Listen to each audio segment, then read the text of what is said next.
بسم الله والحمد لله والصلاة والسلام على رسول الله صلى الله عليه وسلم لله تعالى. وبليانك يا درسي دربي خيستي كانوتي والجادتشيسا تري صفوتا ربي الراي صفوتا guguutuu taate kan rabbiif maltu irraa wal jaadachiisaa turre akkasuma namni tokko rabbiin dhugumeesseera rabbiin ni beekaa rabbitti amaneera gaa yeroo jennu haala inni sifootan rabbii kana dhugumeesse ta'aa jechuudha.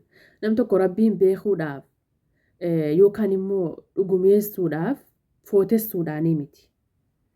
Yookaan immoo qaama wahii sammuu isaa keessatti tolchee sana jechuudhaanii miti.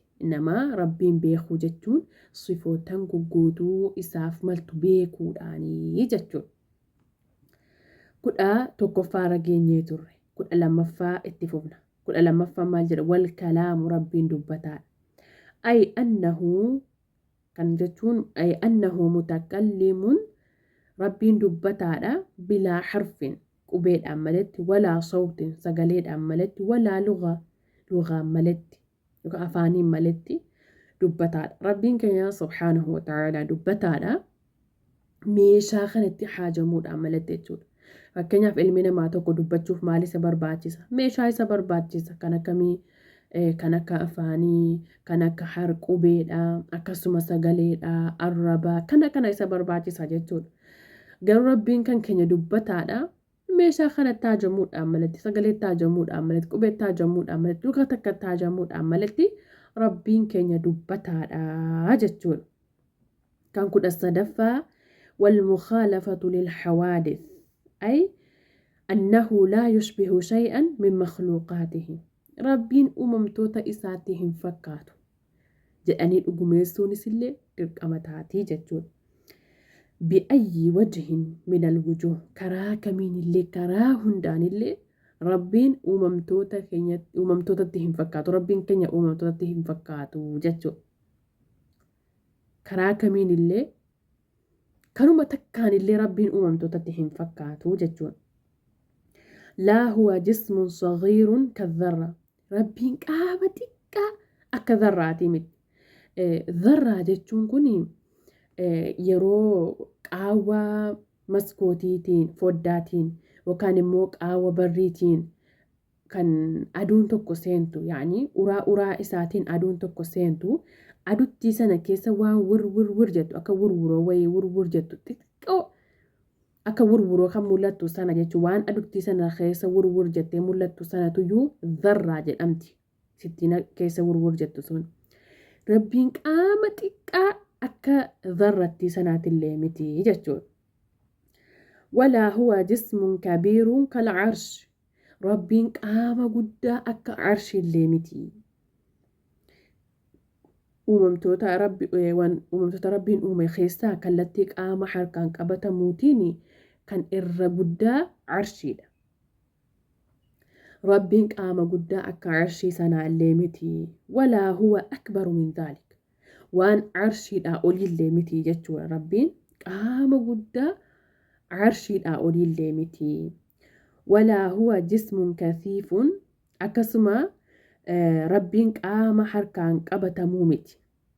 Rabbiin qaama harkaan qabatamuu miti kal insaan akka ilma namaa والشجر أكا مكا والحجر أكا أجا ربي قاموتا harkaan qabatamu miti kan akka ilma namaa harkaan qabatamu miti yookaan akka dhagaa akka mukaa fi kan kana fakkaatan illee qaamuma harkaan qabatamu miti rabbiinii jechuudha.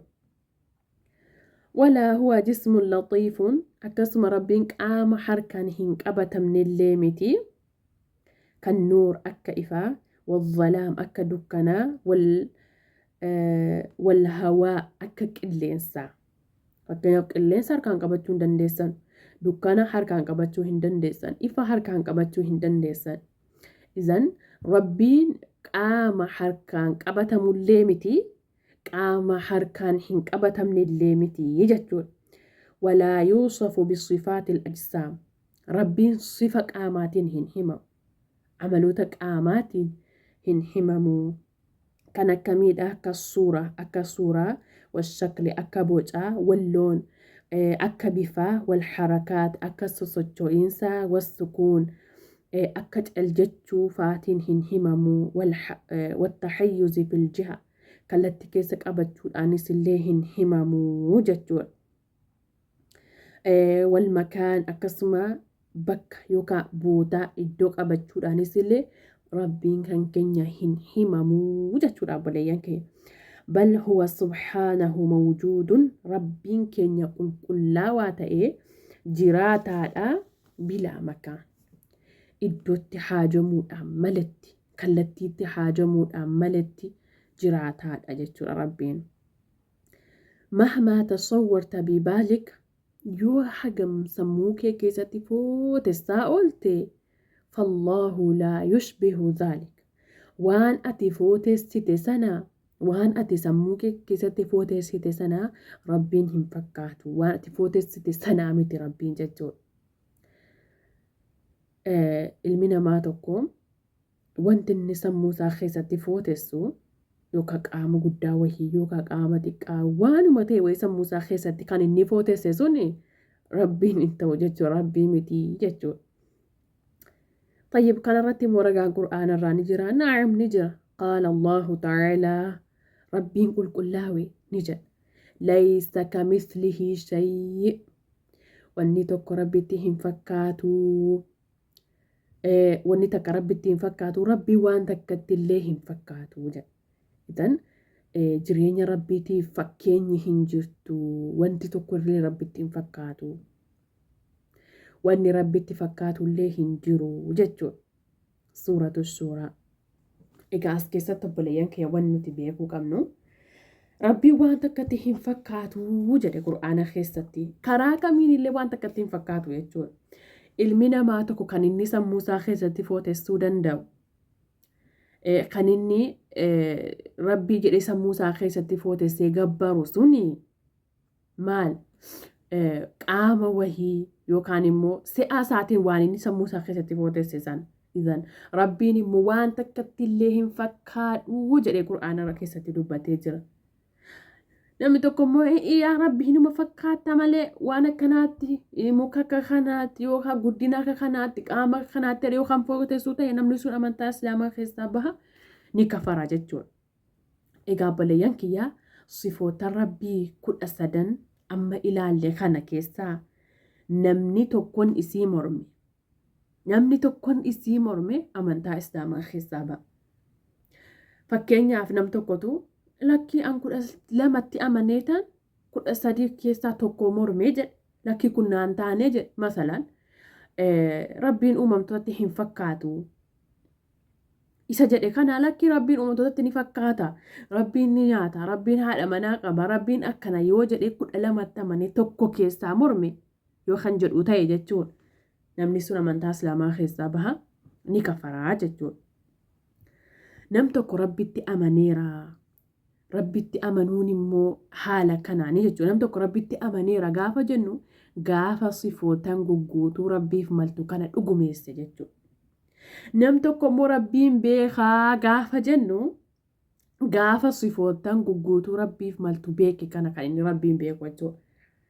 Malee rabbiin footessuudhaan miti kan inni beeku. Rabbiin qaama gochuudhaan miti kan inni beeku. Rabbiin si'aasaatiin footessuudhaan miti kan inni beeku jechuudha. Inumaa namni kun rabbiin hin beeku namni rabbiin footessu. Nam tokko rabbiin beeka kan jedhamu gaafa sifootaan rabbii gugguutuu isaaf maltu beeke. Kan isaaf hin mallillee beeke.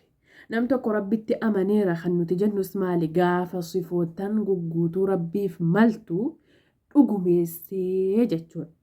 Haala kanaan ta'a rabbitti amanuun arkaana islaamaa irraa arkaana iimaanaa irraa jechuu xiyyaa dhiifamu arkaana iimaanaa irraa tokko rabbitti amanuudha jenne rabbitti amanuun haala kamiin ta'a kan jedhu wal yaadachiisnee jirra. Inshaa Allah darsii keenya dhufuu keessatti immoo malaayikaatti amanuun malaayikotatti amanuun immoo haala kamiin ta'a kan jedhu irraa wal yaadachiisna. Baarakallahu fiikum wa jazaakumullahu khayr.